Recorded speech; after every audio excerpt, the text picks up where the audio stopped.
believe in the gun. And our players don't use it most days. They use it every day. In my 20 years as head coach, I've used the gun every single year. Well, my dream as a coach that everybody would grow up with the gun, because getting all those reps would make my job a lot easier. Good afternoon, everybody. This is the NABC Championship Webinar Series. Tom McDonald. I'm on the board of directors for two-year college rep for the NABC, and I've also worked for Championship Productions for 20 years. Special thanks to the NABC staff, Jim Haney, Reggie Mitten, Troy Hilton. He's usually with us. He had some other meetings today.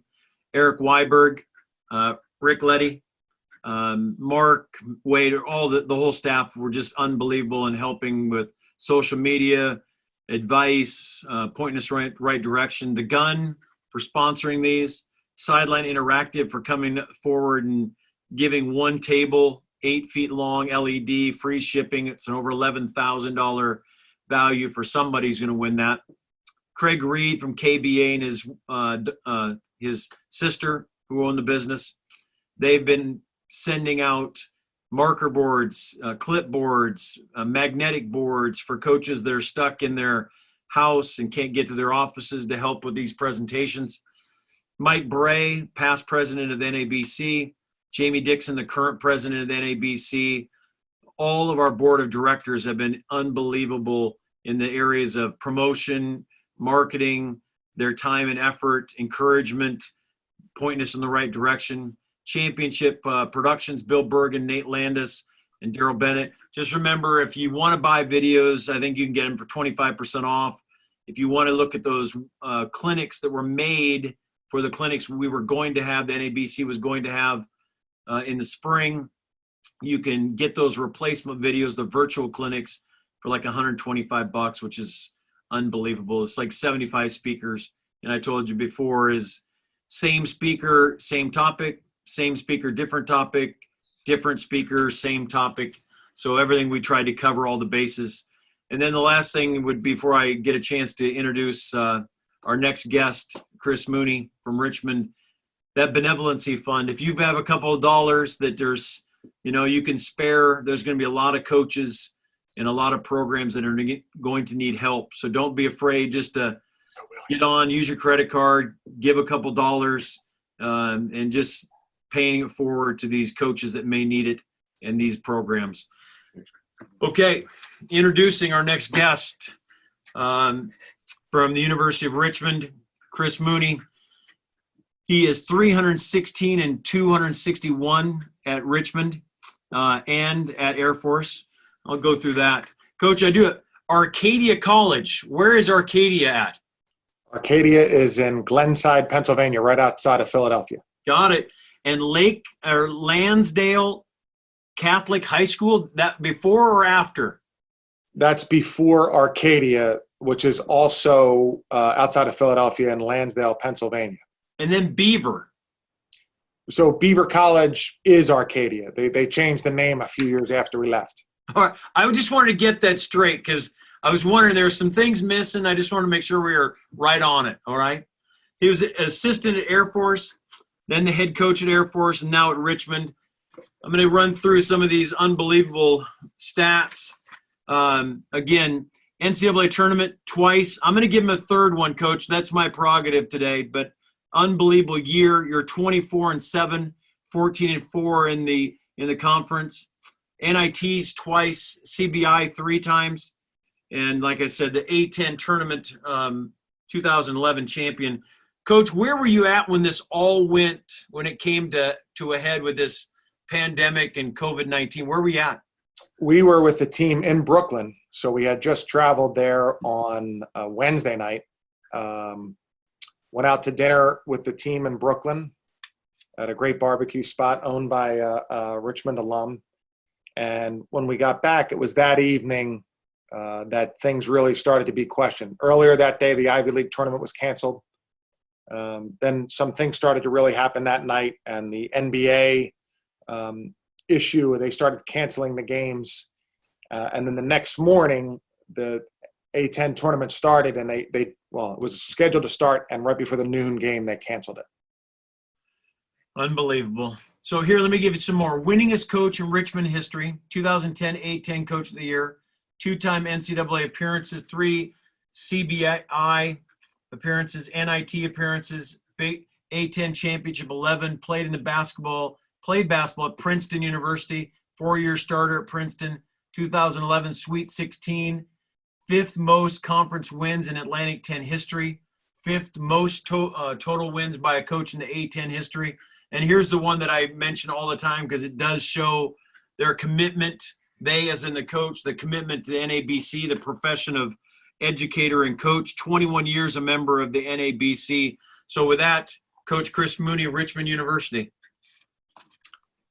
Thank you very much, Tom. I appreciate it. I really appreciate anybody tuning in and taking a look. I was going to talk today about our offense or some of the basics of our offense. And just to give you a little bit more background, I played at Princeton for a coach named Pete Carrill, who's in the Hall of Fame. And the way we played at Princeton was very unique at the time, probably a little bit less unique now. But at the time, the term Princeton offense only referred to Princeton's team and the offense that we ran. As it became more and more popular, it retained that name as it spread from, to Georgetown with John Thompson and Northwestern with Bill Carmody. Coach Carrill went to be an assistant coach with the Sacramento Kings, and on the Chris Webber and Vlade Divac teams, there were a lot of elements of the Princeton offense. So I know Tom titled it the two-guard offense, and that is probably one of the most unique features of our offense is that we do play with two guards. So at the moment, we have 2 great guards, 2 all-conference players who are both small. They're both probably 6 feet and under. And that is something that is not necessarily by design, but certainly I know there's probably some high school coaches out there, and what is more important than the size of our players is the skillfulness of our players. And so I'm going to go to a outline here, and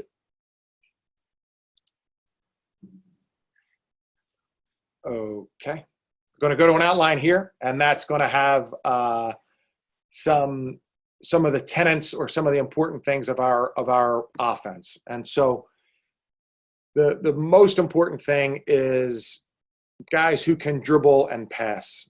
Shooting is, of course, very important in any offense, very much so ours. But really being able to dribble and pass is critical. I think it really stands out in this offense if somebody can't dribble and pass. When we go recruiting, I think the number one thing we look for is probably the 2 things we look for the most are competitiveness and a sense for the game. So a sense for the game, can show up on every part of the court, on offense, on defense, being in the right spot, making sure he sees that kind of obvious one more pass, being able to plug the gap. If he's guarding a great shooter, not overhelping, things like that. So a sense for the game is really important. And being able to make quick decisions. I think the quick decision piece is something we can really work on our guys to become better at making quick decisions. I think the way we practice and how much we scrimmage and, play live really helps guys make quicker decisions, having an anticipation of what they might be looking for as they catch the ball. Sometimes you're always thinking I might be able to catch and shoot. I might be able to catch and drive. I might be able to catch and throw this ball to the next guy. But the more repetitions you get that live, with defense, with consequences, I think that's really important. And I think correcting the mistakes and reinforcing the good habits are really important. And I think one thing we do a lot of here that might be unique is we play a fair amount live, whether that's 3-on-3, 4-on-4, 5-on-5, full court and half court. We play a lot live. And I think that as we see guys who are extremely hard workers now who've come up and playing high school and AAU basketball, What they don't do maybe as much as we'd like them to do is play live, play with consequences. We play one-on-one. As I said, we play 2-on-2 with coaches making the passes, two coaches in designated spots. 3-on-3, we play a lot of 4-on-4, and we play 5-on-5. And I think that is the best way to learn the game. That's the best way to take advantage of a strength you might have, your speed, your shooting, being able to play in the low post. That's more important or more valuable than in a workout or in an empty gym. That's really important. Being able to do it, getting repetitions about it, getting tips on how to improve your footwork or your mechanics. But doing it live is the next step, and the thing that we really emphasize here. So I wanted to put that first, is that these are the important things. So what we're trying to do is, being a college coach, we have the benefit of being able to recruit guys who are skilled, who are versatile, who have a good sense for the game, and can become or already are quick decision makers. To coincide with that, that's how we're trying to train our guys, our players. That's how we're trying to help them in practice. We're helping them to improve their skills by doing them often and in pressure situations. We're trying to help them improve their sense for the game and their quick decision making by giving them opportunities to play live. So that's why we put that first. And then we're going to get into some video clips here of some of the things on our offense. So the basic positioning of our offense, which is also unique, although probably less unique now than when I played, would be that we have 2 guards, 2 forwards, and 1 center. So that can be 4 around 1, and often is 4 around 1 or 5 around 0. But it's not generally 1 single point guard and a shooting guard and 1 small forward and a power forward. Often we've played with 3 guards, one as the smaller forward, but we've played with, the forwards might be very, very similar, depending on who we have and who our better players are. But the center is the important piece. And we had really great success at Air Force playing with a center who was about 6'7", Nick Welch, a great player. And we've had great success at Richmond playing with a center who's been either 6'8". We currently have a great all-conference center named Grant Golden, who's 6'10". So that's the positioning of it: 2 guards, 2 forwards, and 1 center. Really, you could say 4 guards and 1 center. And the center that's what we call it. It's the traditional center. When Coach Carrill invented the Princeton offense, he patterned it or modeled it after the old Boston Celtics offense with Bill Russell, a great center. And so we've always had that guy be the center. Some people don't like to be called the center. You might have a 6'3" guy as a high school coach who doesn't want to be called the center, and maybe you could make up your own name for it. But we call him the center, and that's really a critical position in our offense, very unique. The second point there we make is the guards stay even up the floor. So you'll see on our offense we have different ways to initiate our offense: by throwing the ball to the forward who's on the wing, by throwing it directly to the center, by using a ball screen. But generally those guards stay even up the floor until about half court, and then we begin our action. They could swing it guard to guard. We could throw it to the forward, or what we call send the other guard through, and he'll start to cut to a spot on the floor that we've kind of determined that part of it. So the guards do stay even up the floor, and against pressure, this is important because, in some cases that can make you easier to trap. And so we have a couple of things that we like to do to keep those guys out of trouble. But we want them to be back there helping one another and giving the possession balance right from the beginning of the possession. And then the third point we make there, continuity of the possession, being able to get the offense playing on both sides of the court. That's really the critical piece of how we play. I think for years Princeton was known as a slowdown offense. And, if you watch Princeton on, if they were on TV 2 or 3 times, we were playing an ACC team or a Big Ten team or in the NCAA tournament. And of course, I think the Princeton-UCLA score was 43-41. And, it got the reputation as a very slow down offense, which isn't really the case. That's not what's baked into the offense. I think if you were coaching Princeton versus UCLA, you'd probably play pretty slowly also. And I think that it got that reputation because when it was on TV, Princeton was slowing the game down.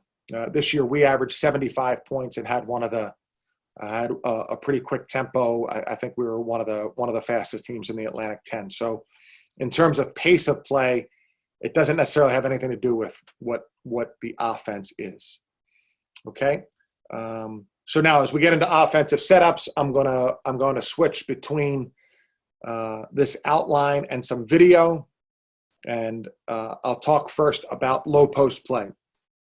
So low post play is the positioning that our entire offense revolves around, and so that's going to include 2 guards coming down at half court, 2 forwards on the wings, and a center who's on either one of the blocks. Usually he'll be on the strong side block, the block where the ball's coming down. And to start low post, we're just going to throw the ball from the guard to the forward, and he's going to look into the low post. He's going to look into the low post. So here is some video. We have low post play, and we're coming down the court here. So I'll just give you a look here at our setup. So this pass is going from our point guard to the forward. And just to give you an idea of the interchangeability, our point guard has the ball and is throwing it. He's actually a guard. And on the other side of the floor in the guard position is somebody who's a forward, or who we would call a forward. And on the opposite wing, that player would be a forward in this particular lineup. So that's why it is really interchangeable in those 4 parts, those 4 positions on the perimeter. So as we come down the court, the point guard snaps the ball, and you can see the center is in the low post. So the first look, and we want to give a very long look, is to our center in the low post. So as our guard clears out, we would like him to make a little bit of a deeper cut there. But as our guard clears out here, this is the position that we find ourselves in pretty often, is the forward has the ball in the wing looking to the low post, and that second guard, the guard who didn't start the offense, is coming over to the middle of the court. So as this ball goes in, now the center has a choice to make. So, maybe the most important thing in basketball today is spacing. And we want to start off our possession with great spacing. So our forwards are way wide on the perimeter. Our center has the entire lane to maneuver and try to get the ball and try to make a decision, unless the defense dictates otherwise. But now we were in a low post play. The ball went in, and because the forward who threw the ball in did not cut, that signals that our second guard from the top of the key can cut. So now our center, Grant Golden, has the ball, and now we're in a similar position because the man who cut is going to go through to the weak side corner, and our forward on the other side of the floor, who came from right in front of the official, is coming over to replace him at the top.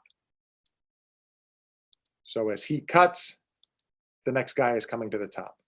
And that's going to be really important because, as I said, this is our main structure of our offense.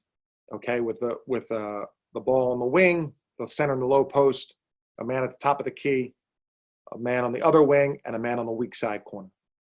Okay, so again, as that ball was thrown in, cuts, now we could throw the ball out. Grant reads the defense here, and when that player is above the free throw line, we're telling Grant he's more concerned with the pass. That opens up the space in the lane. Okay, so Grant here is a really good player. A big part of post play is dribbling, and not as easy for a 6'10" player, but to be able to dribble and get into the lane or get closer to the basket where that can be a shot is really, really important.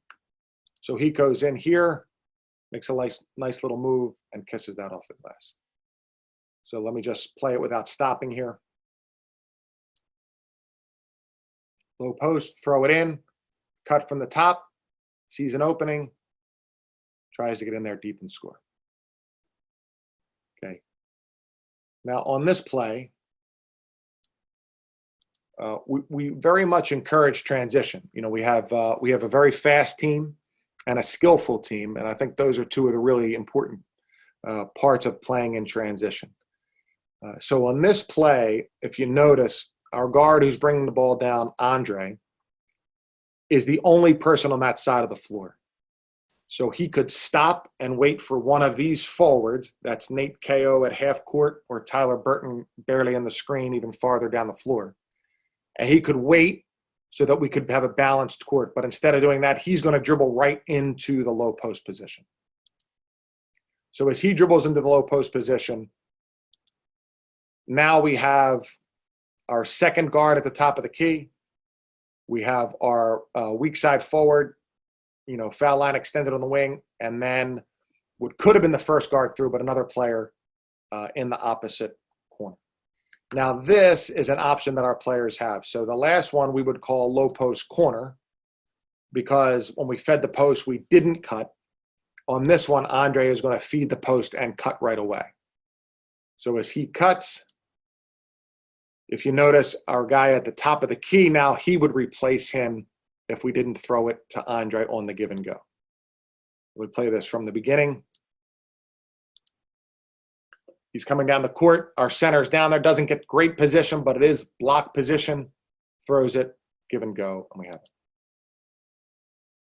Now we're coming down the court here. Same thing. You can see our two guards. Our forward is down the floor ready. We have a forward on the other side of the court, and the center is, you can't see, is below the block. So we start low post play. We throw that, and now Andre, again, who's a great cutter, is going to cut after he feeds the post. So therefore, that second guard is going to go and replace him. So if you remember the first time when we fed the post, we didn't cut. And this is totally the decision of the forward or of the post feeder, whoever that might be. He feeds the post and he cuts. The second guard is going to read that cut and come over, and the weak side forward is going to replace him at the top of the key. Boom. We've thrown that ball to the top of the key, and now we're having the center shoot up. I don't want to get ahead of ourselves, but this is kind of our point series where we play a lot out of the elbows. So the center shoots up to the elbow, and then our Nick Sherrod, who has the ball now, has a decision that he can make when he throws the ball into the center, whether that be screening away, cutting on a give and go, cutting across the face of the center. He can make those decisions on the fly. None of this has been called. Nick throws it in, and when he senses that man is trailing him, cuts, and then a really great pass by the center. So let me just go back from that in the beginning. So this is low post, cut. As soon as he feels him trailing, he turns that into a basket cut and go. Coach, can I ask you a couple questions? Yes, please. Can you let me get there. Coach, could you talk about the rule from when your center changes between low and high post? Yes, definitely. So the center is going to change, and as a matter of fact, I'll use this clip to demonstrate, Tom. The center is going to change positions basically from where the ball is. So when the ball is on the wing, if we're just coming down and we're playing and nothing's been called, like this particular situation, the center is trying to get the ball as close to the basket as he can. So on the low block. Grant could obviously be closer to the block. He's trying to get the ball as close to the block as possible. When the ball goes from the low post to the top of the key, then the elbow is open for the center to try to play. So that's not necessarily the high post. So there are three spots the center will be: the low post, the elbow, or the high post. And we'll show you some things toward the end here of with the center at the high post. But right here, he's just at the elbow. And when he comes to the elbow, we're going to play off him again. So we don't have to throw him the ball, but we recognize this setup, and we often and usually will throw him the ball and then make cuts off of that. So it is all determined by where the ball is on offense as to where the center goes. What would you say? Go ahead, Coach. No, go ahead. What would you say to the most important thing incoming freshmen would need to know when preparing to play in the next level?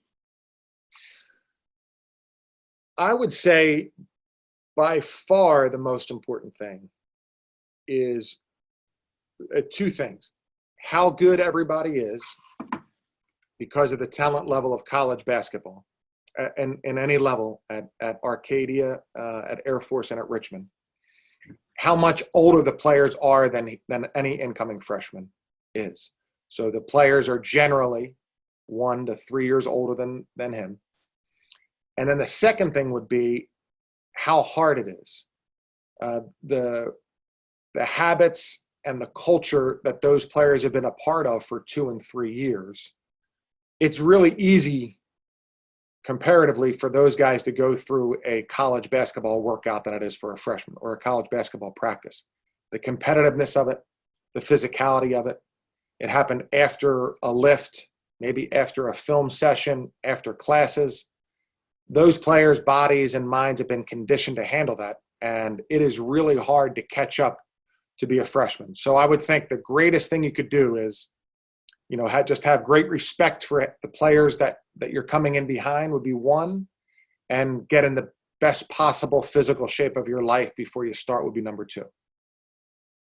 How do you adjust live play and practice as the season progresses?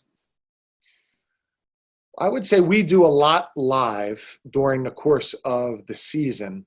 But, more recently, as has become probably the trend in a lot of places, we play less live. So we do a fair amount dummy.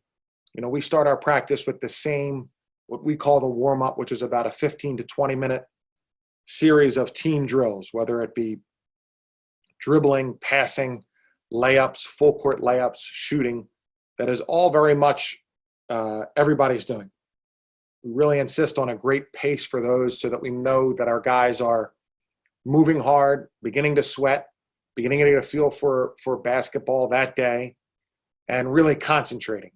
Because we do the same thing every day, that should really minimize mistakes. And mistakes, 98% of the time happen when somebody's not concentrating. So we're really trying to emphasize those things. Great pace, high level of concentration. And then early in the season, we do play a lot more live, defensively, offensively, full court scrimmage situations. As the season goes on, we really do tone it down. I would say even the day before a game, we're probably about an hour and 15 minutes, an hour and 30 minutes, with maybe one live segment during that time. Since you have everybody coming back next year, will it vary? Does it change?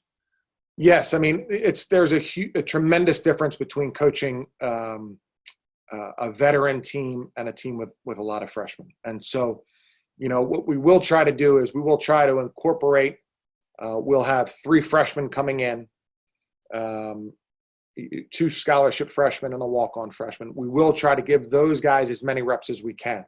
So there won't be as many live reps as if we had a team of 13 freshmen.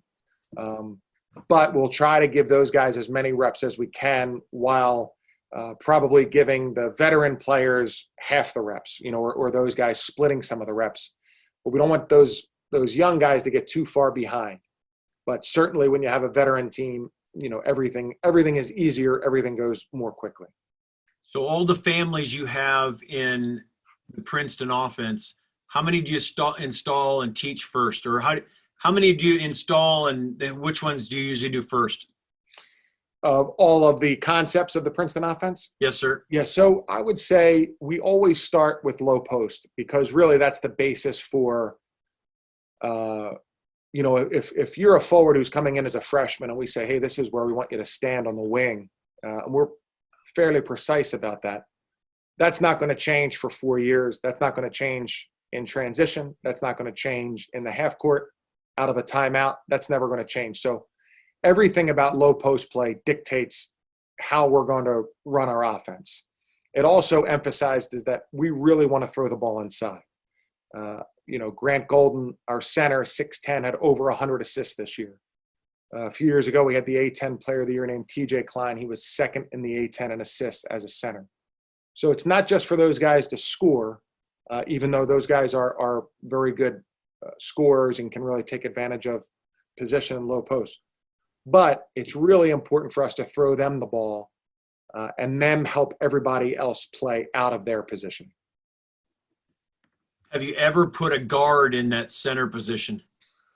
We have. And so over the course of time, in a little bit more advanced idea of what we're doing, and we'll be able to do this next year, we would do that out of timeouts. We might do that at the first play of the second half, the first play of the game. So that's a really difficult position for a guard to defend because he's not used to it. So our guards, our starting guards right now are small, so we wouldn't necessarily throw them the ball in the low post. But when they get the ball at the elbow, they can be really, really effective. And it's difficult to defend them because not only are they passers and, the center of the offense at that point, they're also very aggressive and can sense any kind of shifting of their own defender or where there might be a spot to drive. What has been a way defenses have changed when dealing with the offense? Well, that's a good question. Well, I think more now, 15 years ago when I started at Richmond, most teams are still playing a center and a more of a power forward. And so we were usually playing two small forwards. Now their size might have been different. It might have been a 6'4" and 6'8" guy. But their natural abilities dictated that they were small forwards and that they could handle the ball and make decisions and felt comfortable on the perimeter. So we had a bit of an advantage there offensively because we had somebody who was very used to playing on the perimeter defended by somebody who wasn't quite as used to defending on the perimeter. Now, of course, most teams are playing 4-around-1 or even 5 out. So it's not that you have that advantage as much anymore. And I think the teams I think teams generally are thinking about taking away one or two things. And so being overly physical, double teaming the low post, no matter who has the ball in the low post, forcing you always to the baseline, not letting you get into the middle. Those things that you see that our offense sees as well. I think one thing that is a positive about our offense is that we are not totally ball screen reliant. And we see some great ball screen offenses, some great ball screen sets, some great ball screen players. But if you see a ball screen 2 or 3 times per possession during the course of the whole game, naturally you become a little bit better at guarding that and sensing the timing of the screener, the timing of the ball handler, his decision making. And I believe the court begins to shrink a little bit or feel like it shrinks a little bit when you're guarding the same thing over and over. I think with our offense being, a little bit more dependent upon cutting, spacing, with a few ball screens interjected here and there, I believe that gives us a little bit of an advantage because you're not as used to guarding that if you're a defensive player. Last one and then go to work. Pack line, how does that affect you? Well, the teams that are good at it, it has a great effect on us. I would say the pack line is, great sound basketball. And I think it makes every team probably go deeper into their offense because you don't have the edges quite as early in your offense. And it makes teams shoot 3-point shots from maybe a foot or two farther back with a hand a little bit closer to contesting the shot than it was before. And of course, these are the really good ones. But pack line doesn't necessarily mean that cuts aren't open or aren't available. I do think sometimes, and I watch Virginia play a lot, they really make teams go to their 3rd, 4th, 5th option. And if that option's just ball screens, that seems to really have a that doesn't seem to have much of an impact on them. They guard the ball screen great. I don't know if that's part of the pack line package, but they guard the ball screen incredibly well.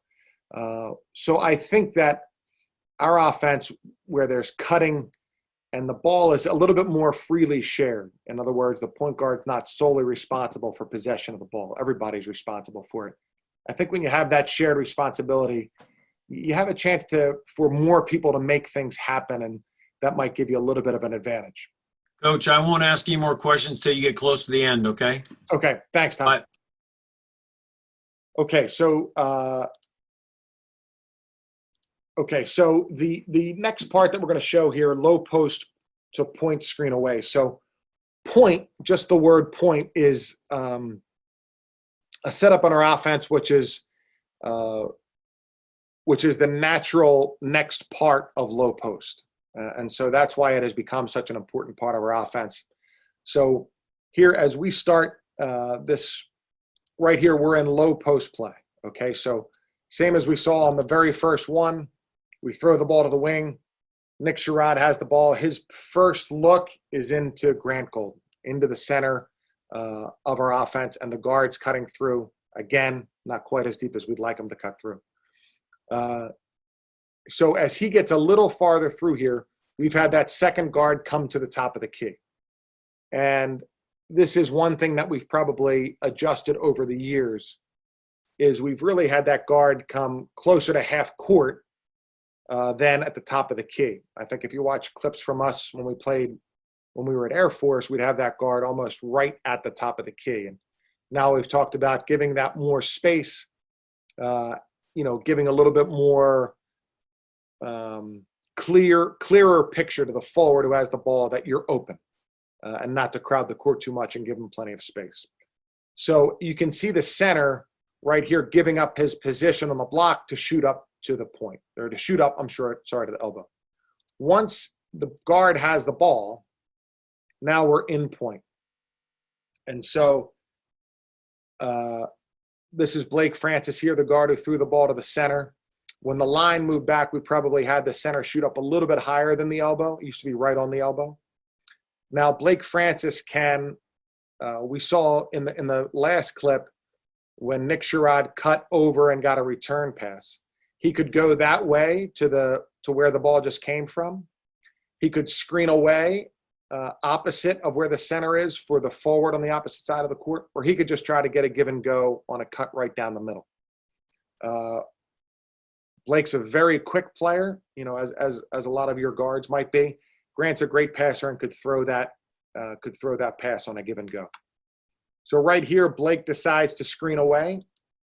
And what we try to teach our guys is we're going to Nathan Ko here is a great cutter. He's going to make this screen, and we're going to try to make that screen in the same spot every time, and give our forward, Nate, number 4 here, the option of using that screen or cutting back door off of that screen. Now, this isn't going to look quite as good against Wisconsin, who's nearly perfect on defense, but it does give you an idea of the spacing. So when Nate cuts back door here, generally that defensive guard is a little bit farther out, but there's a great defensive team. So he's going to be in there helping on that cut. Okay. So let me get back to Blake gets the ball. He's going to run point. And again, this is his decision. This wasn't called out, nor was low post. We just came down and we're always in low post. He goes to screen away. As soon as Nate pops, the guard is going to pop back and look for the ball. Now you saw there again, Wisconsin, perfect defensively, no reaction. Often, the man guarding the guard will help on this cut. Just naturally his body will react and help on that cut. None there, of course, in Wisconsin. Nate is going to cut and come to this side of the court. So he's going to change sides of the court on this cut. The center is going to go and set an on-ball screen for the guard who just popped back. So now the man who cut is coming out. This original forward is moving up. And then we only have one player, the original guard, on the other side of the court. So Blake here has his decision for a shot, not available here. he could use this screen or try to drive against this ball screen, refuse the ball screen. Here he uses the ball screen, gets himself a nice little shot there. Here again. Now here, the guy who was the guard in the last possession has the ball as the forward in this possession. And that's low post play. So his first look is into the post. And his second look is going to be to the top of the key. And when he throws the ball to the top of the key, we're going to be in point. So same idea here. He's throwing the ball to the point. A pretty good cut right there. Okay, so he throws, you can see the center knows he's coming up there. Our guy at the top of the key knows he'll be there. He throws it. Makes a really nice cut there. As you can see, Nick is popping out as soon as he saw Jake cut. He pops back looking for a shot, looking for a return pass. This time we have Grant. He senses he might have something in the corner. We call this play the other way. He's going to play the other way for a handoff. And Blake is going to go in and make a tough shot off of the handle.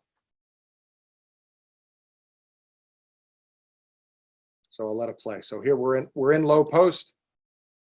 All these decisions are made by the players. Point, screen away, play the other way. Felt like he was trailed. Makes a tough shot in the lane.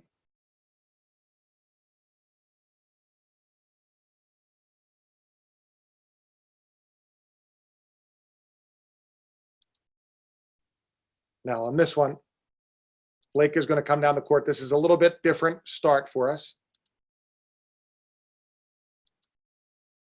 Not really. Tyler just took a dribble there, but okay. So we threw it to low post and he snaps the ball to the point.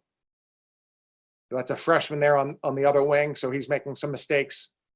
So the center shoots up to the elbow. Same thing. He's running point, screen away. Point, screen away. His decision. That screen's going to happen. Cut back door, pop back. Now ball screen. I'll just let this one play again. But this is basically starts out in low post and becomes what we call point, screen away. As soon as he cuts, he pops back. Now he uses this screen on the roll. We have an open shot from this way. Okay. So now it's going to be the same thing. We're going to start in low post, but rather than going to point, screen away, we're going to go to point over the top. So here we are in low post. Again, first look always into the post. We have a player coming over to the top of the key to be an outlet or to be the next option for the forward. Now he decides to go over the top.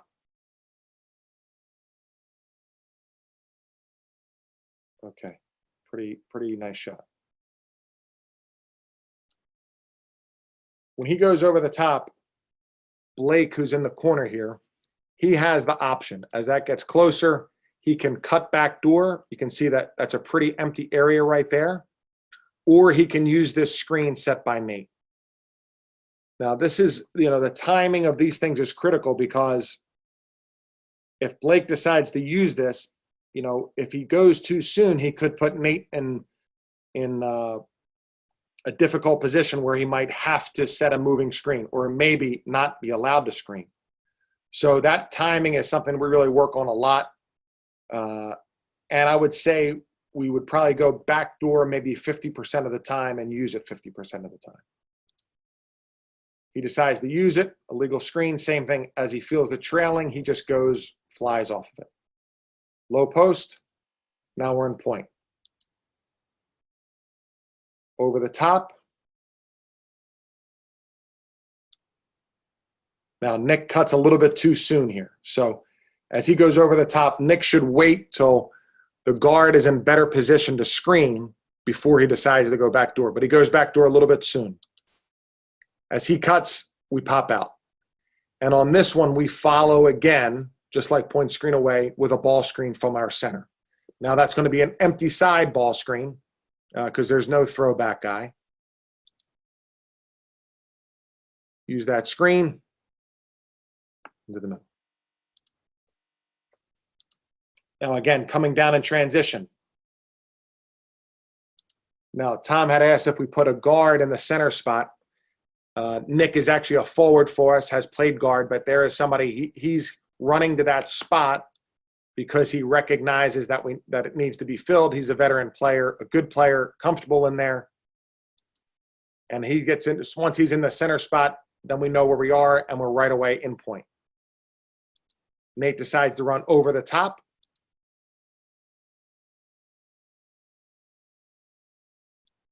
Okay, so same thing on the first one we saw right here. Jacob goes a little bit early. That's by design, and that's his read. He stops right behind that handoff. Really not a well-contested three, and make a shot there. Off the inbound play, Grant dribbles into the low post.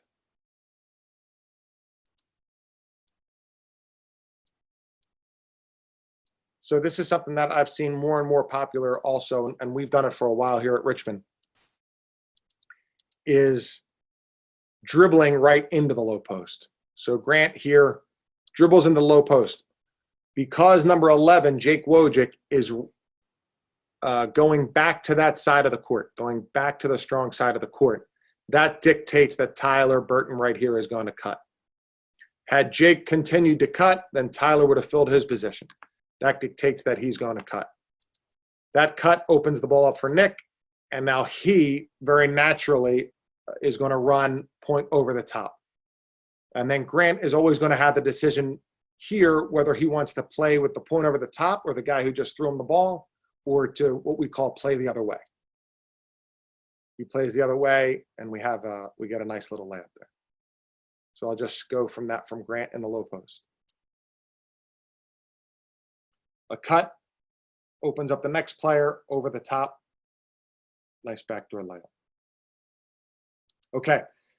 Next one, and our third one of three, is when we start in low post and we throw the ball to the point, and we run point down the middle, point down the middle. So we have point over the top, point screen away, point down the middle.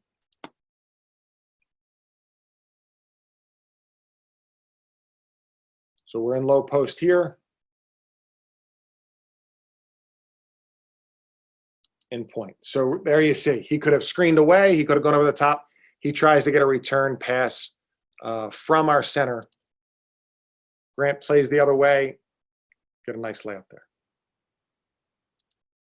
Okay, now this is without low post. So we'll see here where we just run point screen away as we get ourselves situated. But notice we're always kind of in that setup where we go to the block.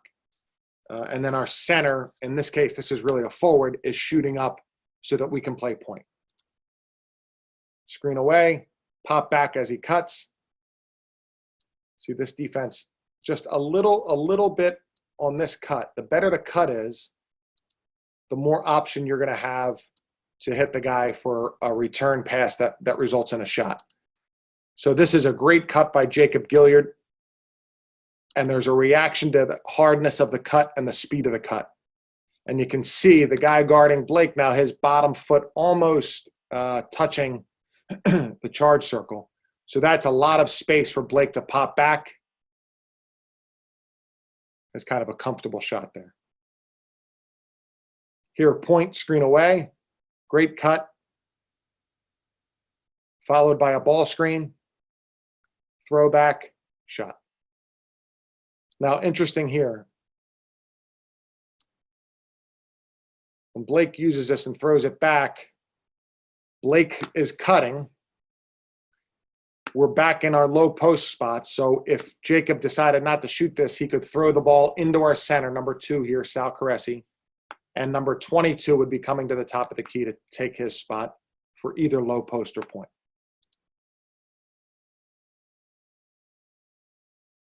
And here we go, right into point over the top.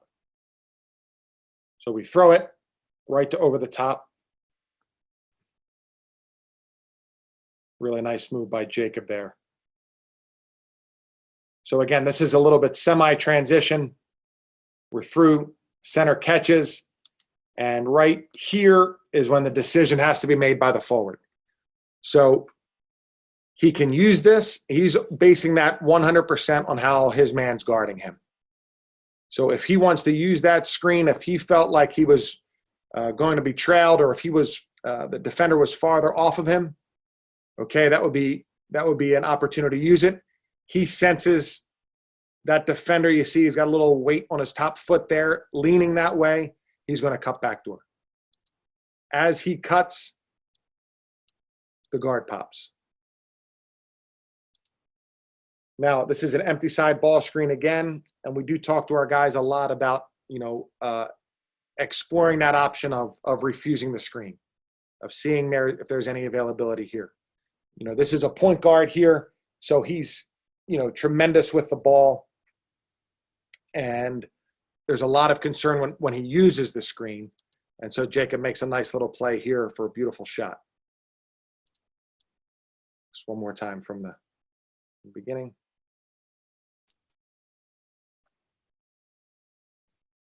Great cut. Goes to the opening. Great shot. Okay, now another beginning to our offense is as we come down the court, again, we're always going to be in our low post setup.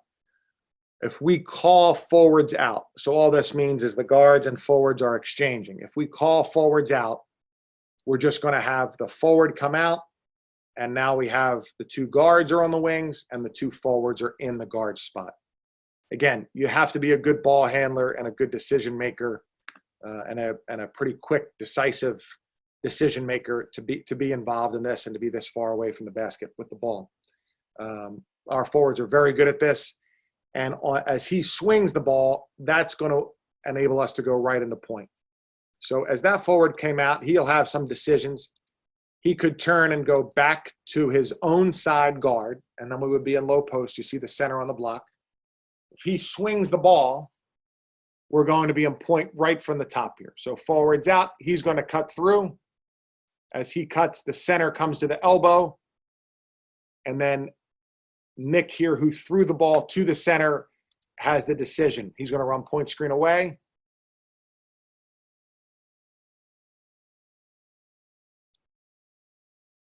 Okay, so as we run forwards out here,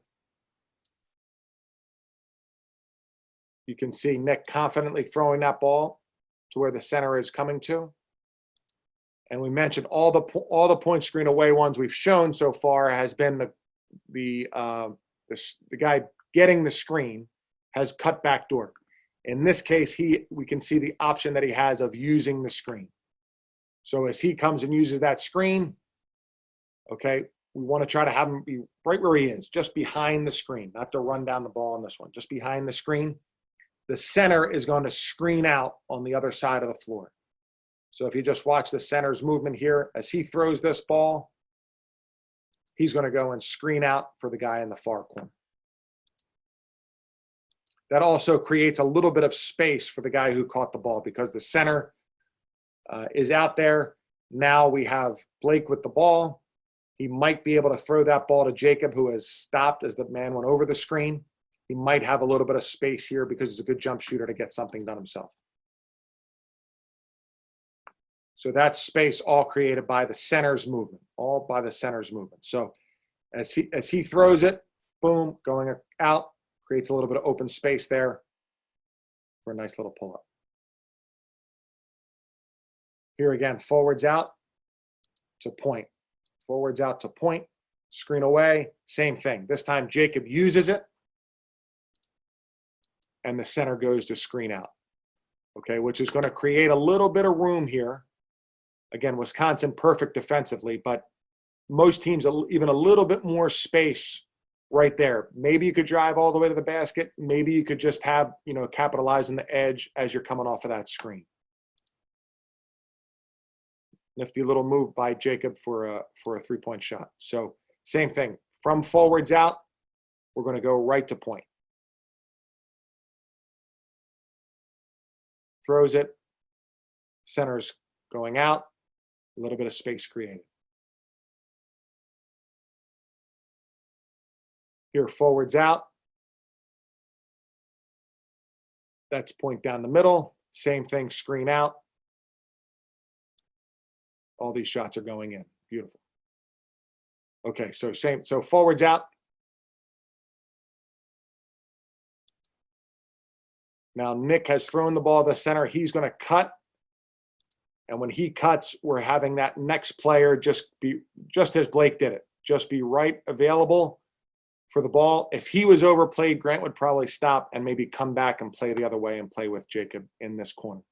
As he throws it, right away he's going to go screen out. Jacob's really crafty, so he's always going to leave a second early or a second late. It's going to be really hard to get his timing. And there's also, you can see this space as the center vacates. He just ducks right behind that screen out from the center. Gets himself a nice makeable shot. Okay. Any questions there, Tom? I'm going to continue to the next part of it, but unless we have any questions specifically. There's a million questions, but let's roll. Let's try to get as much video as you can. Gotcha. Okay. All right. So the next part of our offense is what we call 1-2-2. And simply that means that the center is the one. So when he's at the high post, okay, we're going to call this 1-2-2. He'll be at the high post. 2 players will be on the wings. 2 players will be in the corners. So we can do this out of transition. A lot of people over the years have asked, when you run this kind of offense, what do you do in transition? This is one of the things that we do is we run right into 1-2-2. Again, we're fortunate enough to have one of the best big guys in the country here, but we're going to run right into 1-2-2. So when we throw him the ball, as you can see, we have 2 players in the corners, 2 players in the wings. When we don't say dribble drive or drive out, but we say play with. So he's going to play with one of those top guys, one of those guys on the wings. He's going to play with. By play with, we mean he's going to go over for a dribble handoff, or they're going to make a decision to cut backdoor. So we just came down. Oftentimes the center maybe got the rebound. He's right into it, and we're right into our 1-2-2 spots. Great cut. Beautiful pass.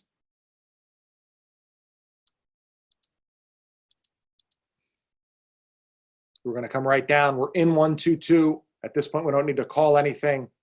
Great cut, great pass. Very similar here. Great cut, great pass.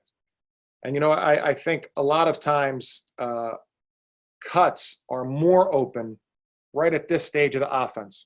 So it's not a fast break, but it's kind of those next 2 or 3 decisions or cuts that are made as the team is getting settled. So just as they're getting settled and they're jumping to the ball and they're in their exact spots is when a cut might happen early in a possession, because it's going right from that transition from transition defense to half-court defense. We think that a lot of things are available at that time. Great cut, great pass. Similar here. This time he used it. So here you can see we've come down here. All these 3 clips have been the same. We're coming down right into our 1-2-2 spots. So we're totally spread out. It hasn't taken us a long time at all to get into these spots. And we've cut when the center has dribbled at the guard on the wing. We've cut the last 2 times. On this one, he's going to use his option. And you see how far underneath the screen the defender went. He's going to try to stop right behind that center. And you can see there's a good 6 to 8 feet between his defender and himself as he shoots this ball. And so that's pretty good. So we're going to get into 1-2-2 here after some offense. So we're trying to dribble into the post. So here you can see our center telling everybody to get into their 1-2-2 spots. So we're a little bit out of sorts. He gets us calmed down, and then we're going to play from there. He decides to dribble this way. Great cut, great pass right there. So again, you talk about a great player who's an experienced player, gets us set, knows what he wants to do, senses something, makes a great pass. So just to combine something we've done already, this is going to be forwards out to 1-2-2. So our forwards are going to throw it and exchange. And we're in our 1-2-2 spots there with a little bit of movement rather than transition.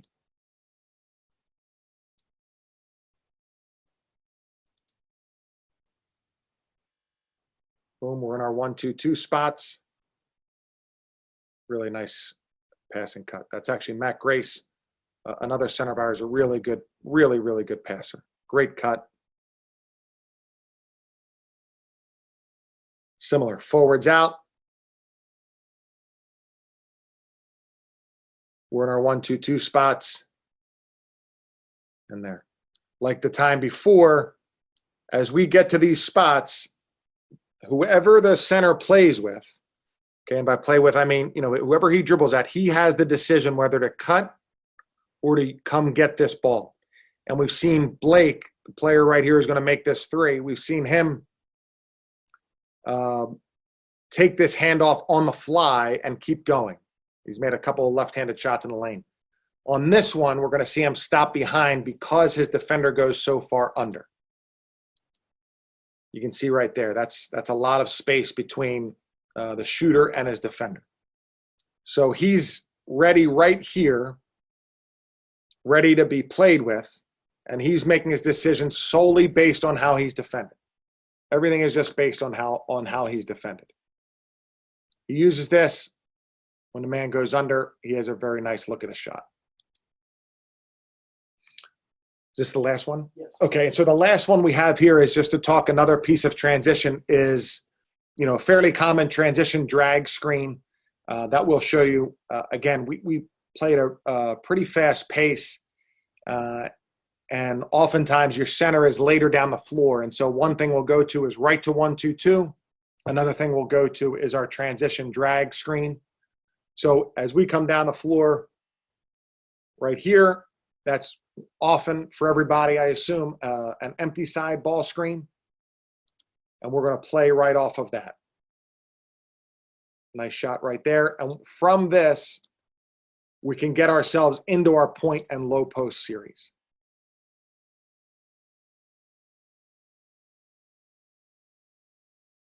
We're coming down. Now, this happens to be not an empty side ball screen. So on that screen and roll, he would have somebody to throw the ball back to. But again, we feel that playing with a little bit more tempo or playing a little bit faster puts that much more pressure on the defense to have to guard the first few seconds of the shot clock, but to be good enough, skilled enough, disciplined enough to have a long shot clock as well. Right in transition, a beautiful shot right there.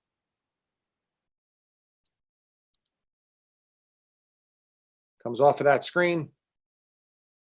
There it is. All right, so that's the video we have, Tom. Any more questions? Coach, I got a few. Okay, should I toggle here? I'll give you 5 questions and then we'll be done. All right? Sure. On the 1-2-2, when guys go backdoor, how do you determine if they become new posts or turn into an empty side pick and roll? Great question. Great question. So what that is a little bit play specific. So in other words, when we're in 1-2-2 and that cutter goes back door and doesn't get the ball, we, Richmond, are going to make him a new post. So we're going to try to post him up, or if we throw the ball to the top of the key, he's going to shoot to the elbow. But that is a little bit play specific, and therefore one of the things that's hard for our freshmen to learn. In other words, if we're in point screen away and you've cut, you're not going to post up. You're going to clear out to the other side of the court. The only way we've tried to teach it and write it down and have guys memorize it, but the only way to do it is really to do it 1,000 times and to learn, hey, I'm the new center, what we call the new center. On this play, I'm cutting through to the opposite side. How tough is it to learn this for a freshman? Well, it is challenging to learn this as a freshman. It's more challenging the more freshmen there are, because you have the guard making his set of mistakes, the forward making his set of mistakes. With an older veteran team, it's not as hard if you put one new player in there. I wouldn't say the patterns are hard to learn. In other words, hey, I'm not going to use this screen. I'm going to cut. I know I can figure out after a day or two where I go when I cut. It's just how fast everything moves. That's what makes it a little bit difficult to learn. How does transition drag into low post work? So if they're transition drag, if there is a throwback guy, that's easy. He throws it back and we're in low post. If there's not a throwback guy, he's going to use that screen. Basically, he's going to throw that ball to the middle of the floor, or the guy might be a little bit farther over, and we're going to go right to point from there. So transition drag without a throwback guy, wouldn't go to low post specifically. Everybody's spots would be similar, but we would almost always just go right to point. What counters happen when the teams deny the center in the point series? Great question, and we've seen a lot of that over the years.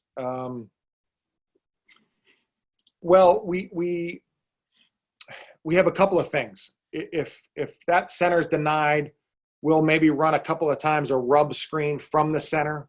So picturing the center's position on the top shoulder of our center, he would have a hard time helping on the rub screen. We don't have to throw the ball to the center there. So we also could stop or spin and play with the other side of the court, dribbling at that guy or passing to him and cutting. And when we sense that, we try to move the center around as much as we can to get the defender tired of denying that pass, or get him in a position where it's different. He's not denying the same exact thing every time. But we have some things where we try to loosen that denial, but also we have enough where we don't have to throw the center of the ball there. How does the drag flow into the point or low post? Yeah, again, so I would say the drag, if there's no throwback guy, our guards are good enough. They'll probably not dribble too far to the middle of the court. So as they come off of that drag screen, if they don't have a drive or a shot or a pocket pass, they'll probably keep themselves too far from the middle of the court. So they'll be the forward. So they will have gone from dribbling down in transition as the guard, get the drag screen, but then they'll kind of maintain their positioning on the wing, and they're kind of the forward from there. That will often lead to a throw the ball to the top. The center will come up to the elbow, and we'll be in our point stuff. Coach, what do you flow into if you don't get a scoring action out of the 1-2-2? Great question. So if you picture the guy cutting, he becomes the new center. So we're going to try to post him. So if he doesn't score on the cut, he goes and posts on the block.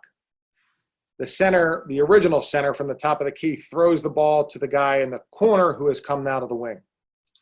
The center cuts through. We're in our low post spots. We have a ball on the wing, a guy on the block, somebody making his way to the top of the key. So it flows to low post with a different or a new center with somebody at the top of the key in case you want to go to point. Do you always set the drag with the center? I would say 9 out of 10 times, yes. If there's a kind of situation where it could be a forward, we would do that, but mostly it is the center. I mean, he's the one different player in our offense. If you learn guard, you could easily know the forward spot, but it would be difficult for you to learn this, or it would be more of a challenge to learn the center spot. So usually it's the center. Last question, Coach. Does Coach use the 1-2-2 on misses, makes, both? Is the 5 his inbounder? Great question. We would not go into the 1-2-2 generally on a make. And no, the center is not our inbounder because he needs as much time as he can to get himself down to the block. We want to play with him on the block.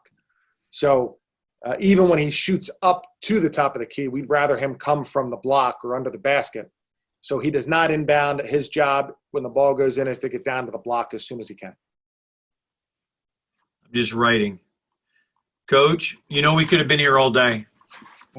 You got a million questions, but I appreciate everything. You know that.